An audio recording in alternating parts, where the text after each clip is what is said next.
राज्यसभा चुनाव के बाद सुनेत्रा पवार कोई बड़ा फैसला ले सकती हैं? क्या सुनेत्रा पवार बीजेपी को चुनौतियां दे सकती हैं? वो भारतीय जनता पार्टी जिन्होंने अजीत पवार के निधन के बाद सुनेत्रा पवार को उप मुख्यमंत्री बनाकर हाथ में लड्डू तो पकड़ा दिया, ये सोचकर कि सुनेत्रा पवार आने वाले वक्त में कोई कदम नहीं उठाएंगी। सुनेत्रा पवार वही करेंगी जैसा बीजेपी चाहेगी।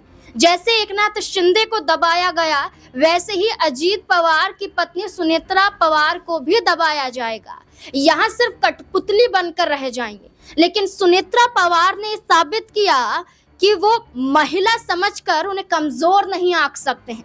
सुनेत्रा पवार को बीजेपी ने उप मुख्यमंत्री बनाकर तो छोड़ दिया, ये सोचकर कि उनकी पार्टी का जो अध्यक्ष बनेगा वो पार्टी का विलय बीजेपी में करवा लेगा या विधायकों को तोड़ देगा। लेकिन सुनेत्रा पवार ने एक चालाकी चली, ये चालाकी थी खुद ही पार्टी का अध्यक्ष बन जाना। सुनेत्रा पवार पार्टी की अध्यक्ष तो बनी, साथ ही साथ अपने बेटे को भी साथ ले आई। जी हाँ, पार्थ पवार अब राज्यसभा का चुनाव लड़ेंगे, ये फाइनल हो चुका है। जहां बीजेपी ने रामदास अठावले, विनोद तावड़े, माया रामराव वड़कुले को राज्यसभा के लिए उम्मीदवार बनाया है, तो वहीं सुनेत्रा पवार ने एक नाम की घोषणा बड़े बुलंद स्वर के साथ की, और वो घोषणा उनके बेटे पार्थ पवार के साथ थी।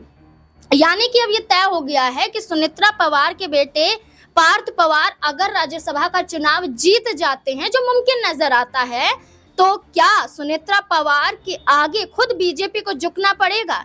क्योंकि अगर बीजेपी ने सुनेत्रा पवार की नहीं मानी तो उनके पास तो विकल्प खुले हुए हैं। वो शरद पवार की पार्टी के साथ हाथ मिला सकती हैं, उनकी पार्टी का विलय हो सकता है, मजबूत हो सकती हैं। इस कड़ी में एकनाथ शिंदे वैसे ही बीजेपी से नाराज चल रहे हैं, मुख्यमंत्री तो नहीं बनाए गए, कई और घोषणा और उनके प्रोजेक्ट पर भी रोक लगाई गई, उनके विधायकों को भी तोड़ा गया, उनके कई फैसलों को रोका गया, तो एकनाथ शिंदे वैसे ही नाराज चल रहे हैं। तो अगर ऐसा हुआ तो बीजेपी महाराष्ट्र में अकेली रह जाएगी और सुनेत्रा पवार को यहाँ पर कम नहीं आंका जा सकता है। मुकाबले में तो शरद पवार भी हैं। राज्यसभा का चुनाव है, 7 सीटें खाली हैं और इसमें से जो बहुमत है वो बीजेपी गठबंधन के पास तो मौजूद है।